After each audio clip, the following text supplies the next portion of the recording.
Demikian caritaan si Hawuk sombong nakaran. Sadawa jeung Sadubu jago kembar Karanganyar puguh we jadi kasinggung. Meh bareng duanana teu carangkat nangtung tina diukna. Sadawa netep seukeut ka si Hawuk betus nyarita. Sombong nakaran si lain Hawuk. Budak kene si lain geus dumagos ya. Angat enteng ka dewek duaan. Jago kemar Karanganyar. Panantang si lain bakal dicumponan ku dewek duaan. Bakal maju babarengan deui sia. Sadugu nyambungan kana canu jadi lancikna ditujukeun ka si Hawuk. Bener. Si lain montong waka ngakek enteng. Lantaran si lain anu nangtang hayang talu ngalawanan dewek duaan. Mangka eta panangtang teh bakal dicumponan ku dewek Hawuk. Sadawa terus nyarita deui ditujukeun ka si Hawuk. Buktikeun kasombongan si lain Hawuk. Budak keneh geus kanggap juknus jemago sia. Dewek duaan mereka tantuan mun bener si lain bisa ngerubuhkeun dewek duaan, mangka dewek duaan janji bakal ngabasikeun diri ka si lain Hawuk. Sadugu milu nyambungan deui kana caitan dilanceukna. Heeh. Bener kitu sia Hawuk. Lantaran si lain anu nangtang dengikeun sia. Montong kaduhung mun bakal narima kana akibatna. Kurang ajar sia, ngacap teh kamala karep. Budak keneh geus sombong sia. Harita Guntara ngomong lalaunan ka si Hawuk. Aduh, kolya. Den tong terus dibinasa ye. Dan Hawuknya eta jago kembar Karanganyar teh kudu bisa dijadikeun anak buah atawa pengikut Den Hawuk dan nya. Anu bakal tunduk patuh karena setiap perintah dari Hawuk. Kitu itu pamikiran Mang Sargun mah dan Hawuknya. Aing ngarti kana caitan maneh Sargun euy. Meres. Maneh modal montong jeruk geus ya. Bisa kasebut geus ya. Belang. Guntara langsung ngajorelak. Mulu ka tempat anu anggang. Caritaan Guntara di satujuan ku si Hawuk, saterusna si Hawuk nyaita deui. Wani duaan jago kemar anu karoblok. Wani talu ngalawanan aing mah moal kudu lila sia. Usaha pelakan ge mah duaan bakal dirubuhkeun ku aing, barjad sahulu teh ku aing. Sadawa saduwu. Ora aing mah nanaonan maraneh duaan teh sia.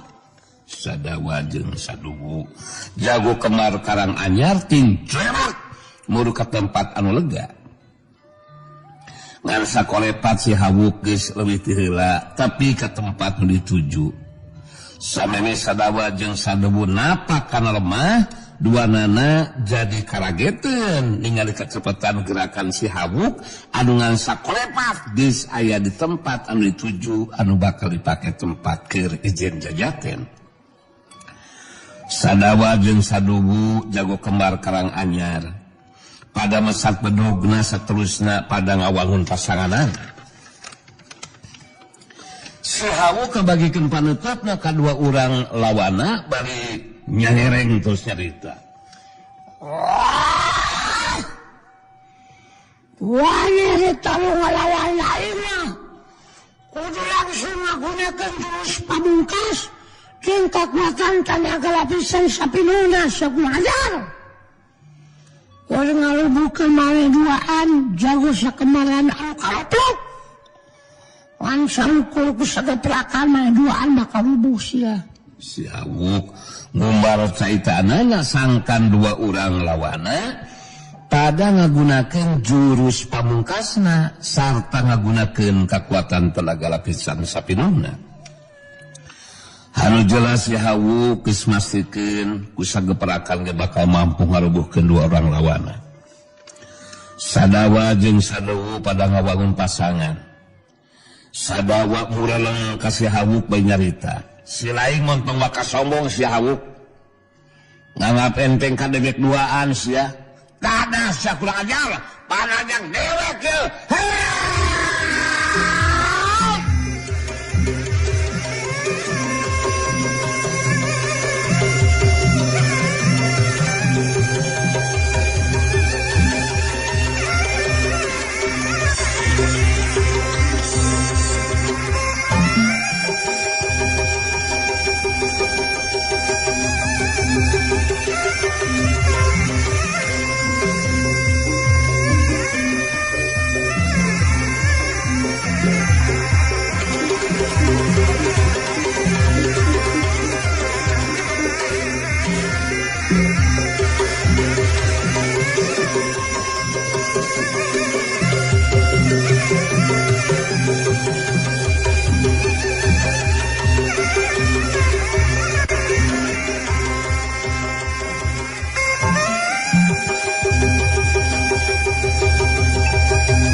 Sadawa Majuna Rajang dituturkeun ku Joreratna saduwu anu milu marengan kana panarajangna nu jadi lanceukna. Si Hawuk mancu dina tangtunganana. Saterusna ngagerakeun dua ramo leungeun katuhuna, Curug jeung Jajangkungna bae nyarita. Wah! Rada siapa yang goblok?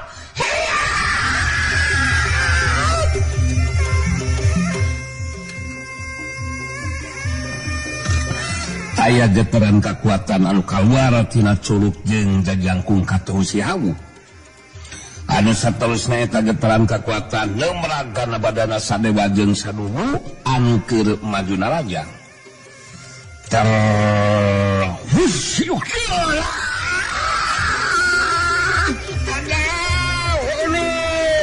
Sadawa jeung saduwu jago kembar karang anyar tinggalero patemalan nahan kanyeri bariting jorengkang oleh abka tukang. Pating jorengkang oleh abka tukang geus teu bisa ngajaga di kasaimbangan badana. Jengkang koleab kebut jago kembar karang anyar rubuh maring lemah geus teu bisa ngoleal hudang sabab sakujur badana karasa nyalri satulang sandi. Si Hawuk mancu dina tangtunganana. Guntara ngacoelat terus nangtung di direun si Hawuk bari nyarita ka jago kembar karang anyar. Kabandungan ku si lain duaan jago kembar karang anyar. Kumaha kahebatan kakuatan ilmu Den Hawuk. Dunungan dewe. Cukup sageprakan tanpa ingkah ti tempatna. Si lain duaan geus bisa dirubuhkeun. Masih kena untung si lain duaan teu dibinasakeun ku Den Hawuk. Si lain duaan kudu ngarti wayang si lain duaan moal bisa pulih teuing sia lamun teu diubaran ku Den Hawuk mah. Anu matak si lain duaan kudu nyarita langsung ka Den Hawuk salaku jenisna. Dina kayaan bari sumengirnahan kanyeri sadawa leuwih ti heula nyarita ka si Hawuk. Den Hawuk kancang pulihkeun ya kayaan kuing duaan Den. Den Hawuk please Den Hawuk. Den Hawuk memang hebat. Kuring duaan urang saeleh jajaten Den. Sakumaha janji kuring duaan tadi mun teu pikeun karubuh eleh jajaten ku Den Hawuk. Mangka jago kembar karang anyar bakal ngabaktikan diri ke Aden. Allah, setiap perintah Den Hawuk bakal dilaksanakan Den. Pulihkan ya kaya sakujul badan nyalali satulang sani Den Hawuk Den. Aslina Den. Pulihkan deui. Sadawu ge milu nyamungan kana caita anu jadi lanceukna ditujukeun ka si Hawuk.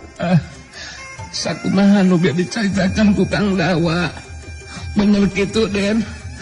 Kuring duaan bakal ngalaksanakeun janji teh Den. Pulihkeun kayaan kuring duaan Den Hawuk. Lantaran maneh duaan geus ngaku kana kahebatan ilmu aing, terus janji bakal nurut kana perintah aing. Ayeuna kalian maneh duaan ku aing bakal dipulihkeun sakoplok tajar. Tapi mun maneh duaan coba-coba rek saner ka aing, dibejadkeun saeuleut ti ku aing. Dibodaran saku aing sadawa sadungu. Kalian maneh duaan rek dipulihkeun ku aing nya. Si Hawuk ngagerakeun curug katuhuna ditujukeun ka Labah Jago Kembar Karanganyar. Aya getaran kakuatan anu kaluar tina curug katuh si Hawuk anu saterusna ngarambah kana sakujur badan Jago Kembar Karanganyar. Dadak sakala duanana jadi leungit rasa kajeurina. Tim kolonial hudang terus cengkat nangtung, duanana ngarangkukeun awakna bari nyembah. Sadawa netep kasih Hawuk betus nyarita. Den Hawuk akang duaan moal sapikeun karek hianat ka Aden. Timimit we ieu akang duaan bakal tunduk patuh kana parentahna Aden. Den Hawuk ningali kana kehebatan kekuatan ilmu Den Hawuk luar biasa. Akang boga keyakinan teu mustahil Den. Engke Den Hawuk bakal mampu ngawasa dunya kajawaraan Den. Sadungu milu nyamungan kana caitan dilanceukna. Teu dicaritakeun ku Kang Dawa sarua jeung akang oge Den Hawuk bisa dipastikeun ku kakuatan ilmu Den Hawuk anu hebat bakal mampu ngawasa dunya kajawaraan Den. Mang Sargun. Si Hawuk karelet kaguntara anu direwet ngarti harga tos nyarita.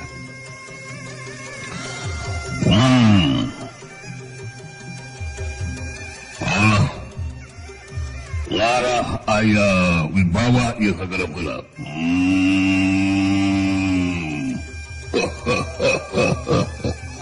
Di sambil kadanya Mang Saru magerem heula ieu. Paslami teu ngagerem. Ya. Sadawu. Nu dicaritakeun ku lain duaan jelas bakal jadi kenyataan. Sabab bapana Den Hawuk anu nalah diwarangkas kedina masih keneh aya di kina memang geus kungsi ngawasa dunya kajawaran. Anu matak teu kudu kaget mun teh Den Hawuk bakal ngawasa dunya kajawaran sabab moal aya anu mampu nandingan kana kuatan ilmuna.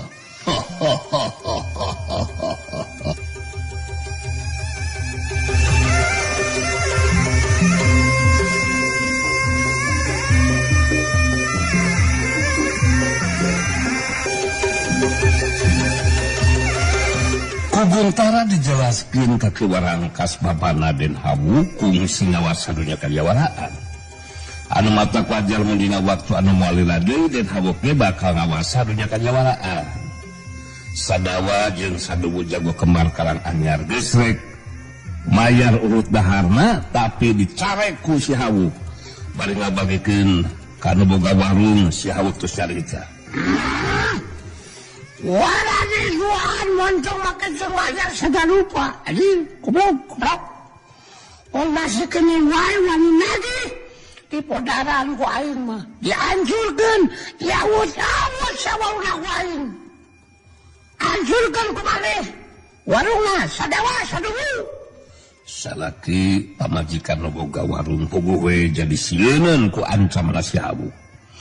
Da puguh geus ka Bandungan atuh si Hawuk teh lain budak warki samarangan. Kabuktian pan Sadawa jeung Saduwu Jago Kembar Karanganyar ge saukur ku sagaprakan geus dirubuhkeun ku si Hawuk bae jeung ngadareg-deg harita si imah warung maksakeun maneh nyarita. Aduh amoeng nya ulah sabikeun ka kitu atuh Den ulah singkrunya we ka emak jeung si bapa Den piraku ya warung dihancurkeun mah Den nyakeun wae teu nanaon teu bayar oge Den asal mah jeung si bapa we ulah dikukumaha oge warung ulah leupeung ka diduluk lewat awut Den itu tempat jangan kipayah ke emak jeung si bapa Den aduh anin kudu kitu sianya capek teh goblok ari hayang salamat teh ari hayang salamat jeung warung mung dihancurkeun mah males aing narik madung manghan sebah undung teh maneh sadawa sadulu geus jadi anak buah aing kudu nurut sia kana perintah si aing hasok tuturkeun aing sagoblok geus kitu masih hawuk terus ngajakan ini rek nepungan kabah wanjung jalma anu bisa narawang teh nu diharapkeun bakal bisa mereka terangan ngeunaan Manintin jeung Mbah Rangkebong. Sedengkeun di tempat sejen Mbah Buyut Piku Sarenggi anu cicing saimah jeung Sugarba sarta dikaulaan ku Manintin dina waktu harita diparenkeun Manintin teh keur babantu heula masak keur tuan lilem jeung Nyai Kintamani barat sakranya. Harita aya kasempatan Mbah Buyut Piku Sarenggi ngobrol paduaan jeung Sugarba anu geus diangkat jadi muridna. Wok barawo Garba lain ke kudu datang lepungan kasih malungkir we sahabat cek geteran batin dewe mah si Manintin jeung si Rangkebong nu aya di pagulon lintang jagat bakal aya nu neangan laratanana Garba. Maksud mah guru datang lepungan ka malungkir teh nah aya naon kitu si lain mah wok barawo omongkeun ka si malungkir dewek nugaskeun ka manehna sangkan ngagunakeun kakuatan elmuna sangkan si Manintin jeung si Rangkebong anu kayana dirahasiakeun teh ulah tepikeun ka bisa katembus ku kakuatan ilmu panarawangan Garba. Ngerti sia? Iya. Sabab bakal aya nu neangan laratanana. Ilain ge kungsi ngadeng karena obrolan si Nintin ngeunaan anak mahna teh budak lalaki anu ngaran si Hawuk ke Mbah Guru. Memang benar berbagai fungsi ari ngadenge karena eta obrolan Manintin mah. Ngeunaan si Hawuk itu nya Mbah Gurunya anu jadi anakna. Ari Cekarba mah nyakeun bae lah. Sina datang we ka dieu eta si Hawuk teh Mbah Guru. Naon ngabahayakeun si Hawuk jeung pihak urang gitu. Wok berwok.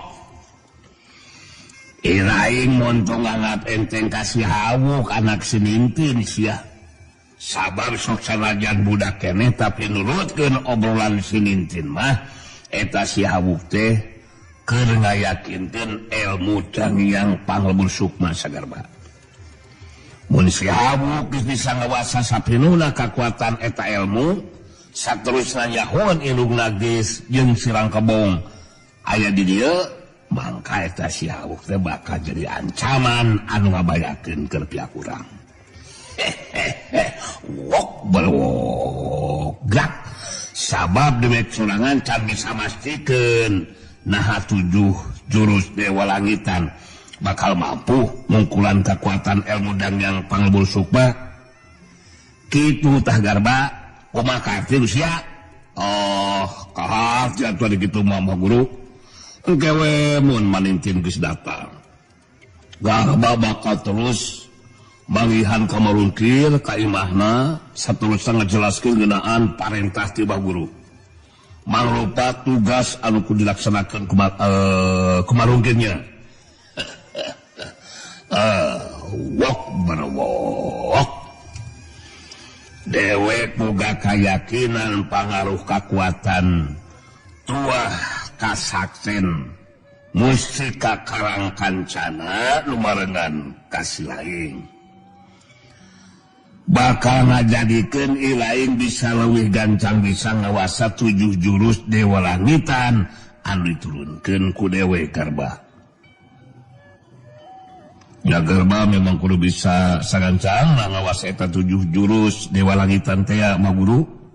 Sabab Garba teh Allah mau manggilkeun hate ku ayeuna Mbah Guru dirubuhkeun ku Sirawing teh kitu Mbah. Suer Garba mata.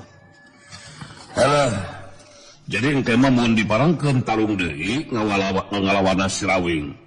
Ku kakuatan gabungan urang duaan bisa dipasikeun Sirawing teh Mbah Guru moal mampu ngimbangan dina mangsana urang maju bebarengan ngabinasakeun Sirawing Mbah Guru. Dina kayaan keur kitu datang manimpin nu ngobrol jadi tiluan Mbah Buyut Miku sareng ge oge nazab ka manimpin terus carita. Wok berwok nintin mangka hade maneh kudu bisa narima kana kanyataan tin euy. Montong boga pamikiran hayang bisa ngaloskeun diri. Sabab setiap gerak-gerik maneh jeung Sirang Kebong teu boleh terus diperhatiin ku anak-anak buah dewek.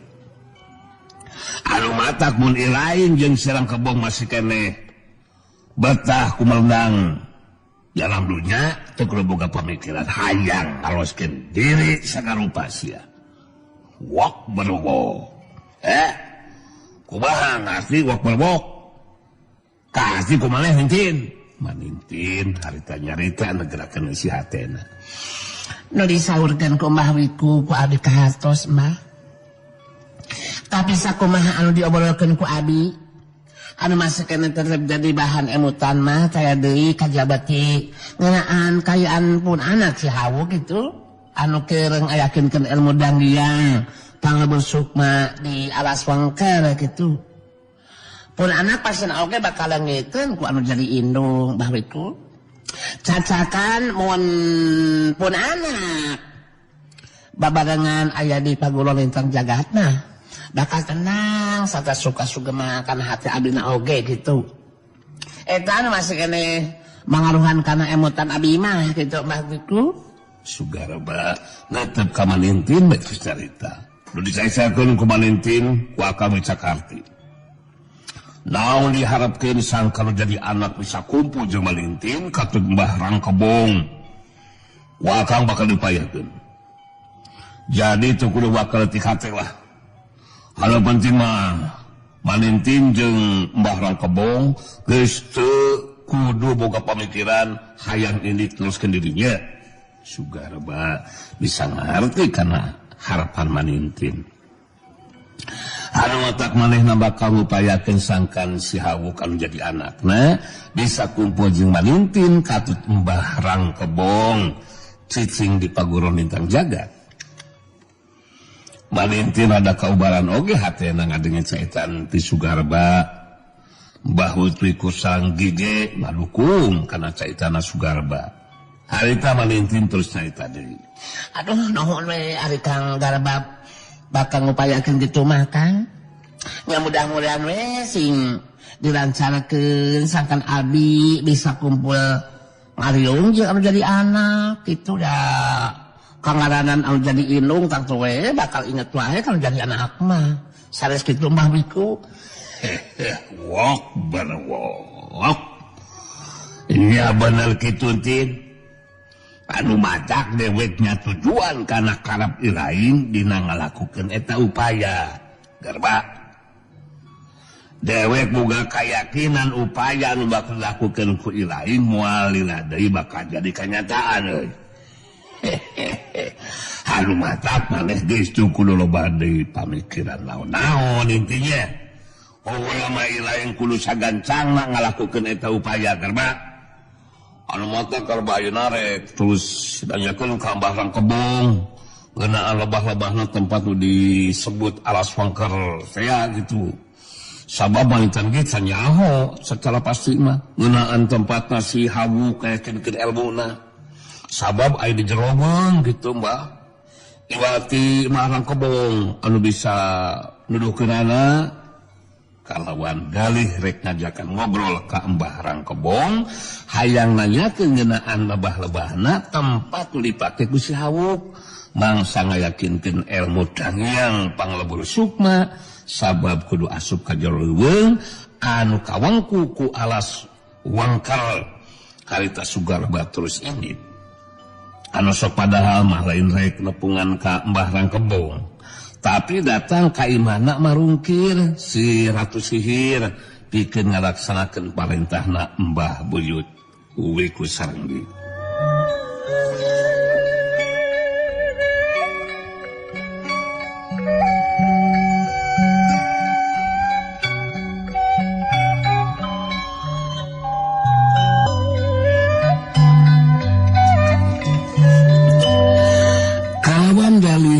Ngajakan ngobrol ka Mbah Rangkebong hayang nanyakeun ngeunaan lebah-lebahna tempat nu dipake ku si Hawu mangsa ngayakinkeun ilmu dangiang panglebur sukma sabab kudu asup ka jero leuweung anu kawangku ku alas wangker harita sugar baturus imit anu sok padahal lain rek nepungan ka Mbah Rangkebong tapi datang ka imahna si marungkir si Ratu Sihir pikeun ngalaksanakeun parentahna Mbah Buyut ku Sarenggi. Kadatangan Sugarba dibagiakeun ku marungkir anu dina waktu harita keur sorangan.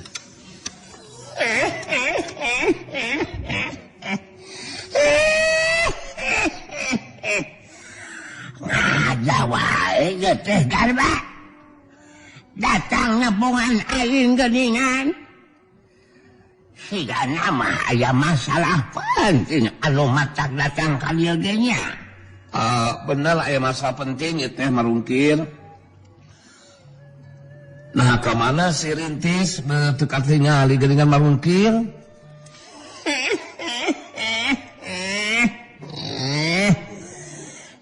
Si Rantis murid aing dititasna liar heula Garba.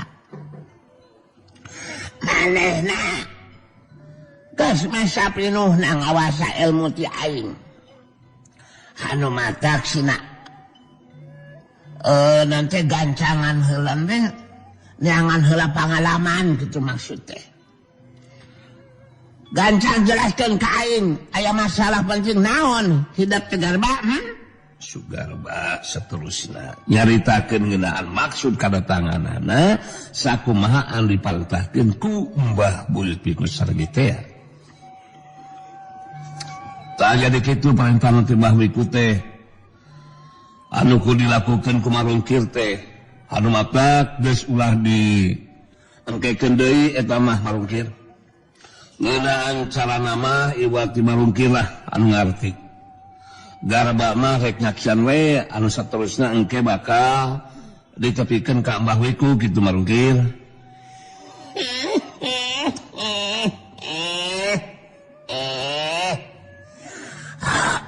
Aing geus ngarti Garba.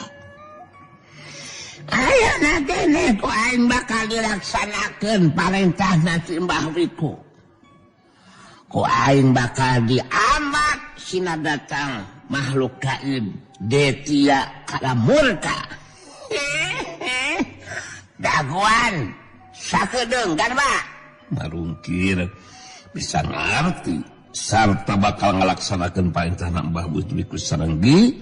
Harita keneh marungkir terus ngagunakeun kekuatan ilmuna ngambat makhluk gaibna anu neulah Detia Kalamurka anu mere kekuatan ilmu mandah rumyan mangrupa kekuatan ilmu pamungkasna. Bareng jeung gelebugna angin di luareun imah jeung taneuh anu ngarieg harita kadenge sora tanpa cirin nyata sorana Detia Kalamurka nu nyaritana jeung marungkir di Bandungan ku Sugarba.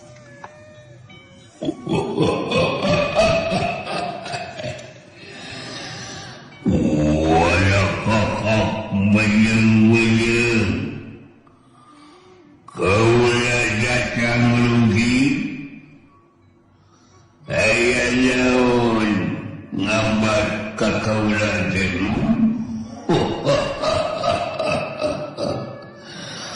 balak kata bulu kutub coba ganjang jelaskeun ka kaulah mungkin ayalah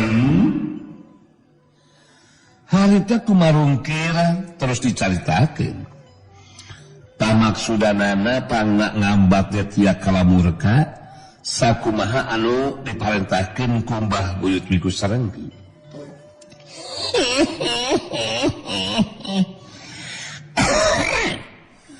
Jadi kitu maksud tujuan pangna diamat datang teh. Gimana?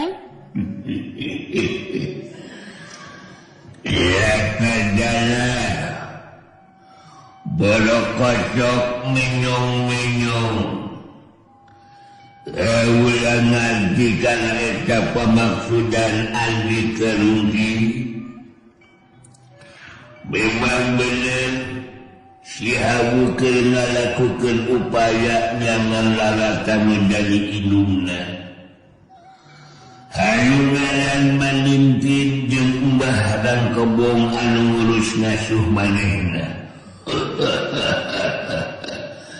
si Hawu kenyangan jalma anu boga kamampuan ilmu panarawangan lantaran hayang menang katerangan pasti nganaan dua jalma anu kebicianganana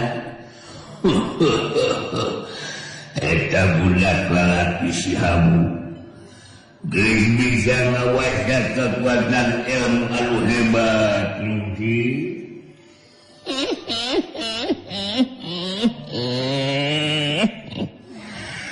nah geus bisa ngawasa kekuatan ilmu naon kitu eta si Hawu teh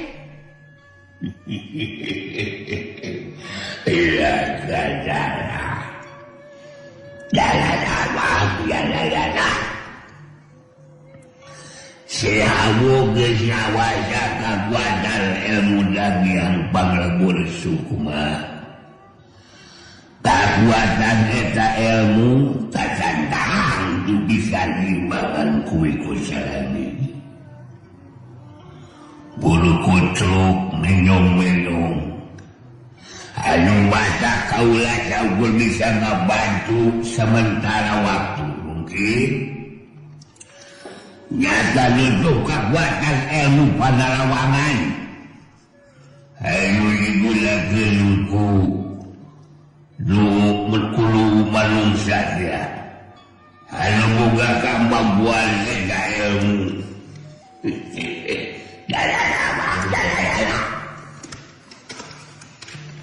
bangsa dipensa bantuan anakku si Hawu mulila akhirnya si Hawu kepikeun kan nyawa sorangan atawa mulang katerangan di malung sedikit lain ku hasil panarawangan mangka kaulah moal bisa ngabantu lungkir sabang kekuatan kaulah ge moal babuh mun kudu langsung izin wawasenjeun si Hawu cukup sakit anu bisa dijelaskeun ku kaulah mah lungkir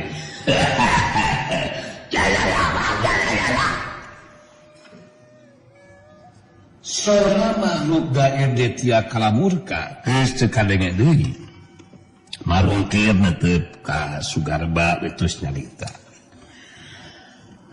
geus boga si nang boleh budak lalaki nu boga kekuatan ilmu anu hebat teh Garba ko anakna si Nintit anu nalah si Hawu ge jelas bakal ngabayakeun mun tapikeun ka manehna aya datang ka Bagolo Lintang Jagat hayang ngabebaskeun si Manintin anu jadi indungna kitu deui sirang ka baong si Hawu geus ngawasa kekuatan ilmu dangyang panglebur sukma anu cantang teu mampu dibangan ku kekuatan ilmu Mbah Wiku Garba memang benar Garba ge boga pamikiran sarua jeung marungkir mah mun tepikeun ka si Hawu aya datang ka Bagolo Lintang Jagat mah saterusna hayang ngabebaskeun si Manintin jeung Mbah Rangkebong. Jelas mak kudu aya anu mampu ngungkulan kakuatan ilmuna. Etan dari pamikiran aing teh Garba. Tindakan nu bakal dilakukan ku si Hawuk mangrupa ancaman nu teu bisa dianggap enteng.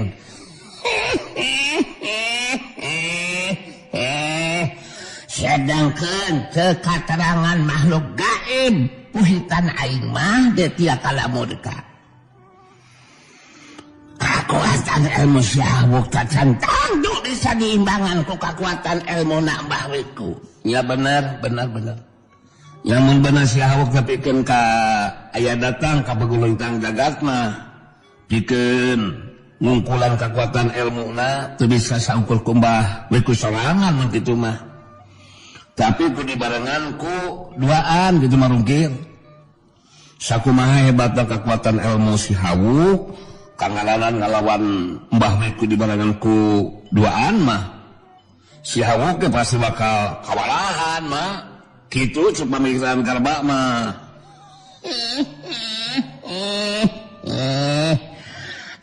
Benar oke pamikiran teh Garba.